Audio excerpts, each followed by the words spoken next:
Meet Mr. Paul Copan, a doctor with a bold idea.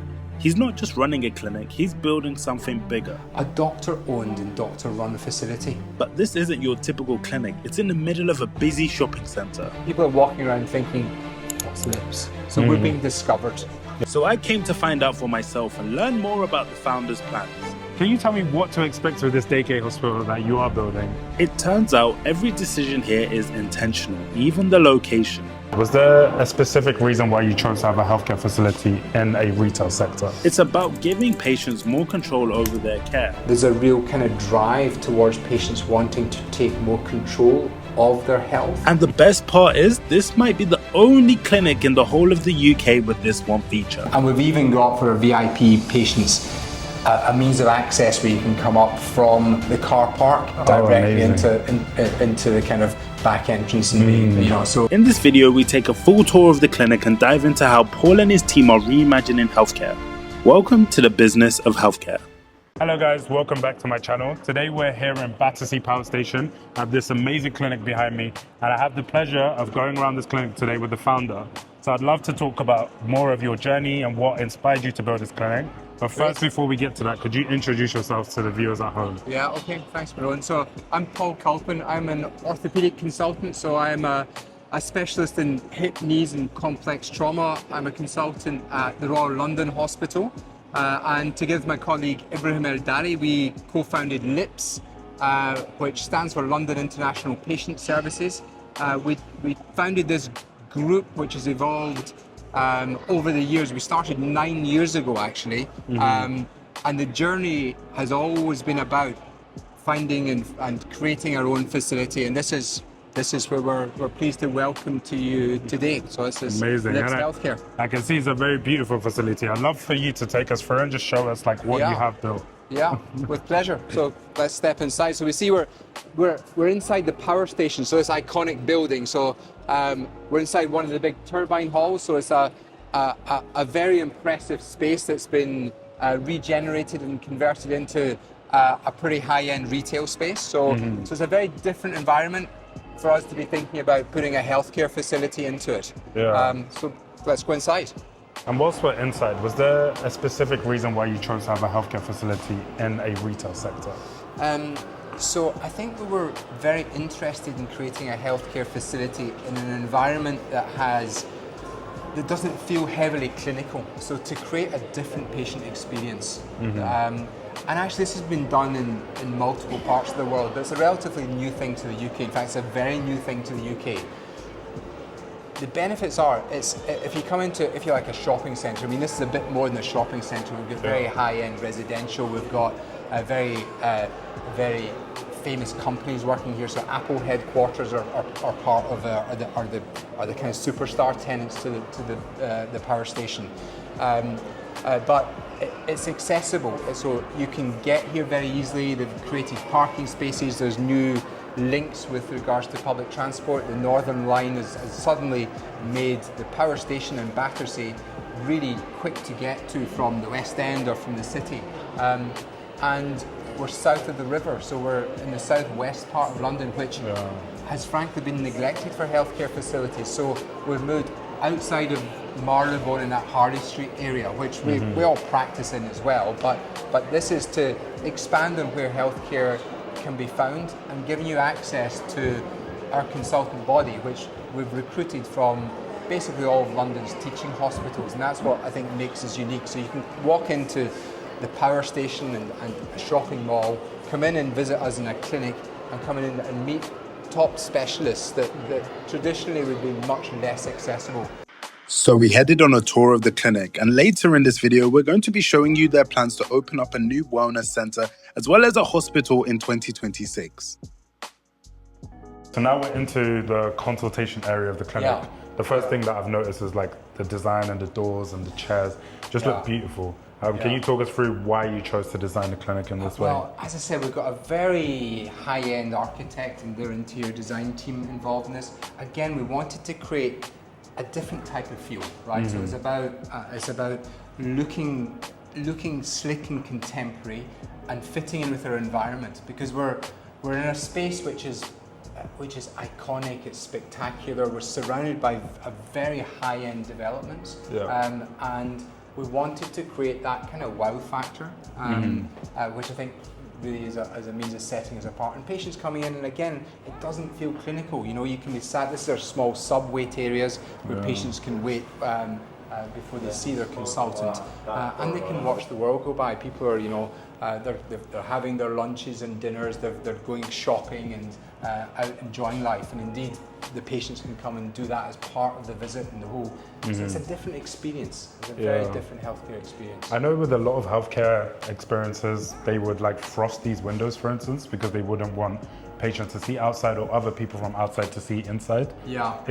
Was this intentional, or is it just something that? So there's areas where it is a little bit more secluded. So, you know, for some patients, you were able to, if privacy is really important for them, then there's other waiting areas that will fit that. So, so it's not that you have to sit in the shop front. There's some options for that, some frosted glass around there, and our main waiting area is set back a bit. And we've even got for our VIP patients a means of access where you can come up from the car park directly into the kind of back entrance, and you know, so there's means to be accessed, and your privacy being absolutely secure. Okay, amazing. But most patients don't really mind, right? The way this is, you've got one clinic room, number one, clinic room number two. How many clinic rooms are in this space? So we get 10 clinic rooms here, and then around the other side of the building, we've got procedure rooms where further investigations can happen. So we've got 3 procedure rooms, so you can have minor surgeries, or have your blood tests, or have injections. Anything that can be done under local anaesthetic can be done. It can be done in this clinic space. Amazing. I think it would be great if we could have a look at like what one of the clinics looks like. Yeah. So I guess after you, you're the one who designed this space. And so this is one of our clinic rooms. So we were really lucky. Well, we kind of spent a long time trying to locate the right space. But within the power station, there's not a lot of natural light in the kind of retail space. So we were lucky that we managed to secure a space that's actually got a really nice open feel to it. So the windows really help it feel lighter. This room's used a lot by our cardiologists, so we've got equipment here that lends itself to sort of echo machine, and there's a treadmill for stress testing. But it can be used by other specialties. But this room's set up more for a cardiologist. We've got a number of specialties within our clinic. So again, that's one of our kind of unique features. We're open 7 days a week, so we're linked with the power station and the hours the retail space. So again, a different kind of element, a different level of healthcare, which we're kind of I think people are just beginning to come round to, because we're not used to going to see a doctor on a Saturday or Sunday, 8 p.m. right? And doctors aren't used to working on Saturdays and Sundays, but actually, you know, there's more and more interest coming. We've all in London, we've got such busy lives, and us creating the flexibility that suits people's lives, I think is a positive. Amazing. And in this room, for instance, like you've got a treadmill over there. It's very easy for you to say that it's just a treadmill, but it looks like a very like premium level of treadmill, and even the design and everything else in this room feels very premium. Yeah. Do you think that actually makes it different to the patient experience, or for sure. the patient's not noticing? It's all the latest technology, right? So our ultrasound machine is a very high spec ultrasound machine, so the image quality is very good. It creates a very positive experience for the patient. They're reassured that they're getting the best level of health care, but also it's a really good experience for the doctor. It's a really, really pleasant environment to work in. We've created something where lots of specialists are working within a single environment, and so there's lots of exchange of, even if it's just a social hi, how are you doing? It's creating the environment where there's that transfer of knowledge, transfer of patients and care, and it creates a beautiful continuity for a patient. So I, as an orthopedic surgeon, can be seeing a patient about their knee or their hip problem, but notice that, or the patient explains to me that they were having problems with another element that requires a different specialty, whether it's dermatology or gynecology or cardiology, or even if it's just to see a GP and talk about what health optimization they may be considering, so what screening tests they can have. Offering stuff that that is not maybe conventionally always available, so certainly very different from the NHS, but even different from a lot of conventional private healthcare. And I think there's a real kind of drive towards patients wanting to take more control of their health and be in command of what that's going to look like. And you mentioned like in the NHS you're restricted to be able to do certain things. I know this is our consultation room, I guess. Do you have other rooms in this space which are like more procedural? Or Yeah, I know absolutely. like you mentioned you're a surgeon. Do you do surgery in this building, for instance? So this is our first phase of the development. So the surgery that I do don't fit with what's available here, but we have procedure rooms here that are perfectly set up for minor procedures. So anything that can be done under local anaesthetic. So we've got quite a big dermatology group who are very active doing that. The plastic surgeons who are able to come and operate and do minor procedures. Our ENT surgeons and maxillofacial surgeons are here and using our procedure rooms to do procedures in this setting. So patients walk in, walk out, and go and have a coffee. Are we able to get insight into one of those rooms? Yeah. So this is one of our procedure rooms. We've set this one up for as our dental room. Now, I guess in keeping with the rest of the concept of LIPS healthcare, we've got, the difference is that dentists are able to come and practice here, but we've also got specialists who can come in, and namely our maxillofacial surgeons that the dentists are able to refer more complex problems to. And so we're set up here that a maxillofacial surgeon can come in and do minor surgeries or do their assessment in this setting. And we're also dentists that are coming in and delivering on. And I know a lot of like private healthcare or just healthcare in general usually fragments dental services or like ENT services away from like other healthcare services. Was there a reason why you wanted everything to be like under one roof in this building? So we've not quite got everything, but we've got a lot. And again, it's because of where our consultants are coming from. And so we're creating like mini hospital environment where the patient's able to have a multitude of their healthcare needs at one centre. And actually, the reality is we can handle almost any patient journey. So the patient journey can begin here, but our consultants are working throughout all or nearly all of big private facilities within London. So it's the same consultant body who I can meet my patient here, but their healthcare needs, I can manage at whichever healthcare facility is required. So we put the patient's journey as the central point of it and ensure that they get the best of the best healthcare that they require. And then from like you guys, when you're setting this clinic, one of the hardest things is to find like exceptional consultants or exceptional clinical professionals. How do you find having to retain those people? Like, is it difficult? Are you in competition with like Harley Street, for instance, and I guess so. But you know, the point is that we're a doctor-owned and doctor-run facility, and there's not very many of them. So nearly all hospitals are run by, well, mostly big American corporations. Okay, now our journey as a doctor in London or in any part of the world or the country rather, is we tend to train for a long time, and you know what the training is like. We spend 6 months or a few months in various jobs, gaining experience for many, many years. And in London, that involves going around a number of the teaching hospitals. So we're in a very good position to know who the good doctors are, and that's where LIPS has come from. So our recruitment comes from recruiting your friends and colleagues whom you know to be good people and the best at what they do. Bringing them into an environment where we're going to work collaboratively.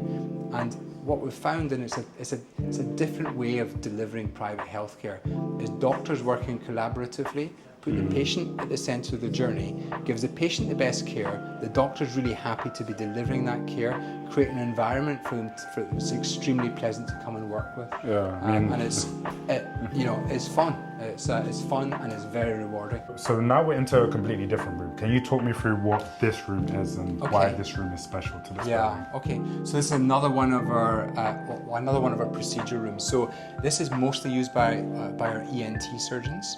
So we've got an ENT stack and an ENT chair here. There's a lot that can be done within the ENT specialty in this environment. So they're able to look in various elements and do small procedures within this kind of environment. And so again, it keeps the patients to a very slick service. So they come in and have a very thorough assessment by some of the best consultants in London. And how did you go about choosing what specialties to have in this place? So you've got ENT, I know you've got trauma and orthopedics, dermatology, some dental. Like how did you make that decision what to put in when you were building the place?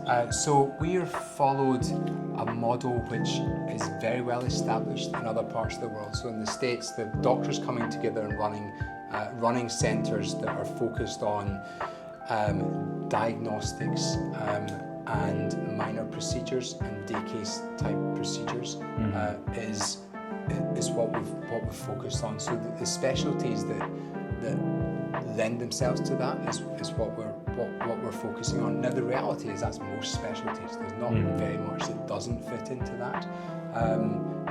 And that's the way healthcare is going. So there's less and less need for patients to have long stays in a hospital. They tend to be in and out very much more quickly. And so that's why it makes sense. So it's high volume with the top specialists delivering the care. So this, I'm assuming this would have cost a lot of money to put here. Yeah, this is the latest X-ray equipment. And why did you choose to have X-ray on site as opposed to a patient going to like a NHS hospital, having their X-rays and then coming to see you guys here? It's about keeping the patient journey slick, delivering a very smooth service.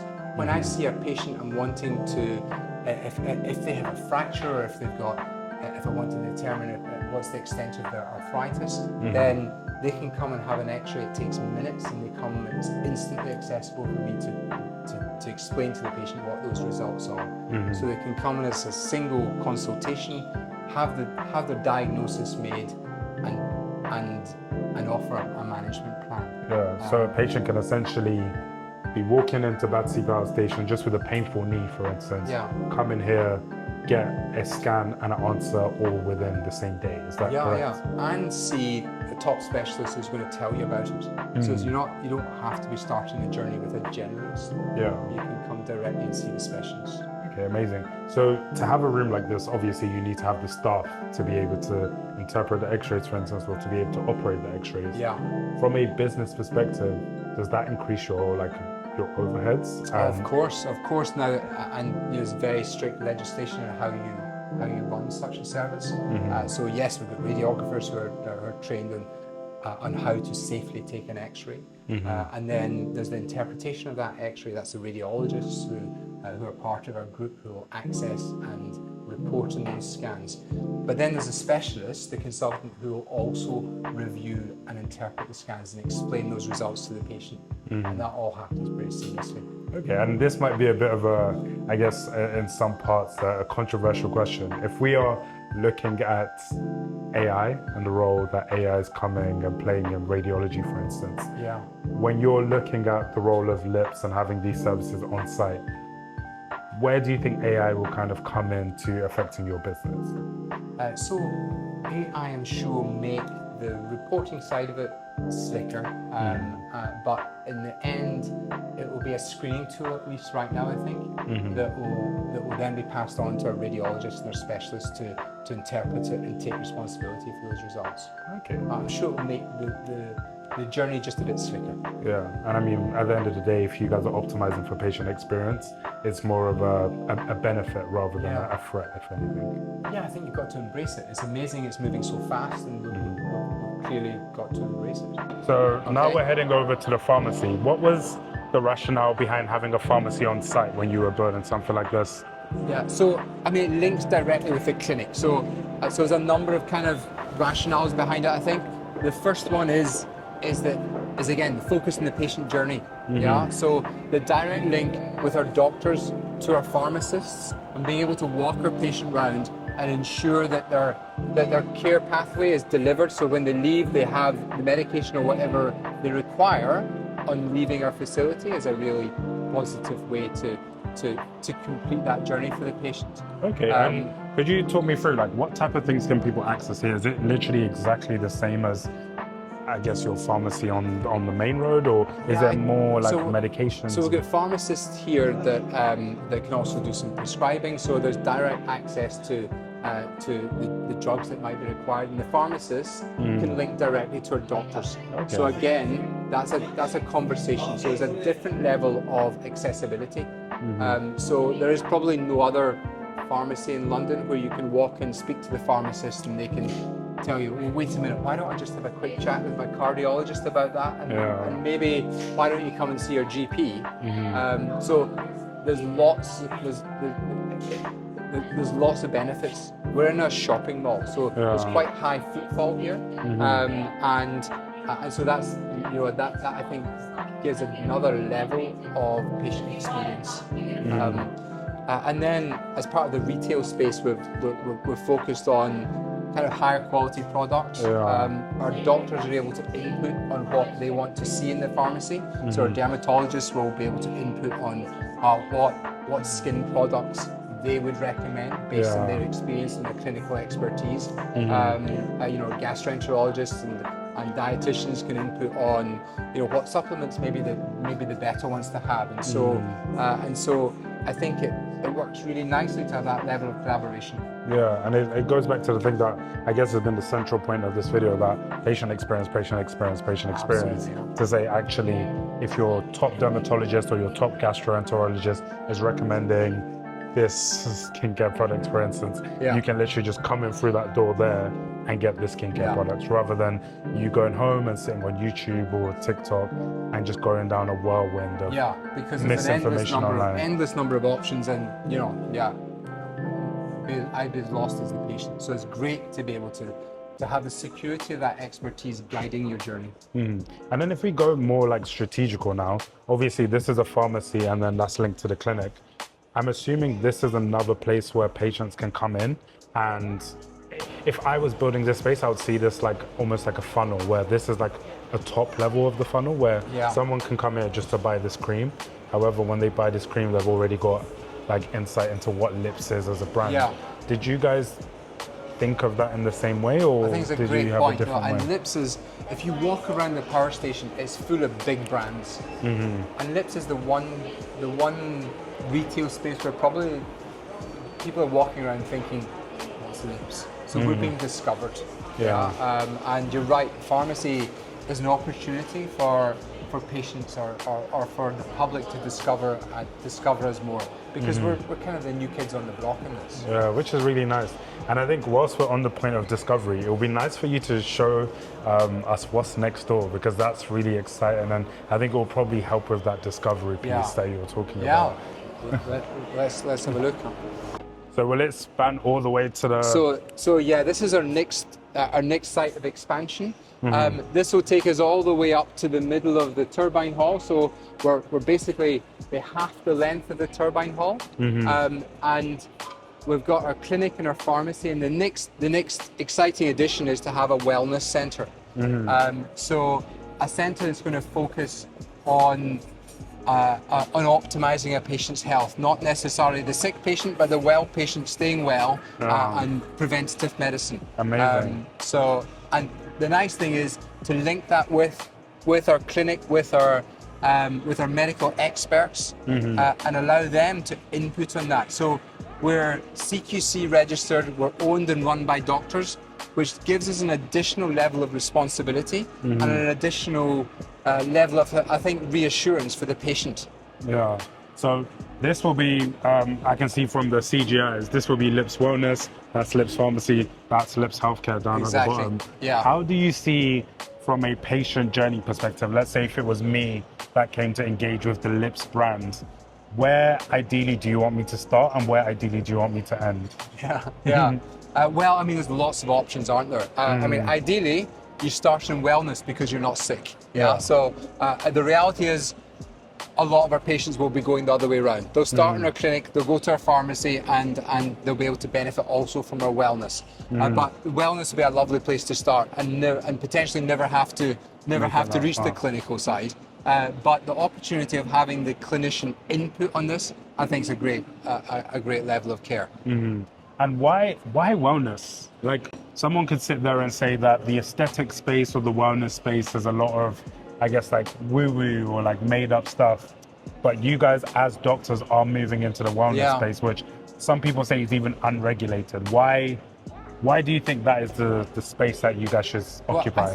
I think it's a very rapidly developing and changing environment. Yeah, and I think there's lots that we're continuing to learn, and lots that is on offer that's a great clinical benefit. And exactly as you point out, a lot of it is unregulated. And I think the opportunity we have is to bring industry experts, as in clinical experts, into input on what our wellness is going to look like, rather than it be that unregulated randomness, the mire that you're just going to get lost in. So hopefully offer some reassurance and take the patient on a very positive journey. So when are you expecting this space to open, and what do you think this will do for the Lips brand and the Lips business and Battersea Power Station? Yeah, so we're hoping this will open before the end of this year, so in the next 4 or 5 months. I think we'll obviously expand on our physical space. It expands on the spectrum of care that we can offer our patient, and the number of patients that we'll be able to, that will be appealing to. And it fits with the next development, which is going to be our hospital. So we've got a day case hospital and further diagnostic access that we'll be able to offer the patients, which will be 5 minutes away. So this day case hospital, as some of the people watching this video might know, that one of my goals is to build a hospital. Can you tell me what to expect with this day case hospital that you are building? Yeah, okay, so our day case hospital is going to consist of operating theatres. So surgeries, more and more surgeries can be done in a day case setting. 4 procedure rooms, so for example, colonoscopies or OGDs to look inside the stomach of a patient can be done there. So partly screening tests as well as interventions. And for the diagnostic opportunity. So the demand for MRI scans and CT scans is ever stronger. And so we're going to have 2 MRI scanners, a CT scan, mammography, developing the spectrum of care we can offer our patients. So we've got a very extensive ability to investigate and achieve early diagnosis. What do you think is going to bring to the London healthcare market? So we're in a different geography. So I think we're in a part of London which is not well serviced and doesn't have a lot of healthcare need. It's going to overall expand in the capacity, but I think our location is different, and that will be a new element of it. Everything we're getting is obviously going to be new and the latest. And unlike a standalone diagnostic centre, it sits aligned with a team of specialists. So you come and have your MRI scan or your CT scan, and you're a self-pay patient, so you may have decided to have that MRI scan on your own initiative. And then what? Well, the nice thing is that then what we can manage for you. So you have the reassurance that you're going to be able to you're going to be taken to the best specialist who can manage the result of that of that scan if that's required. So it's like a full 360 experience, essentially. Yeah, exactly.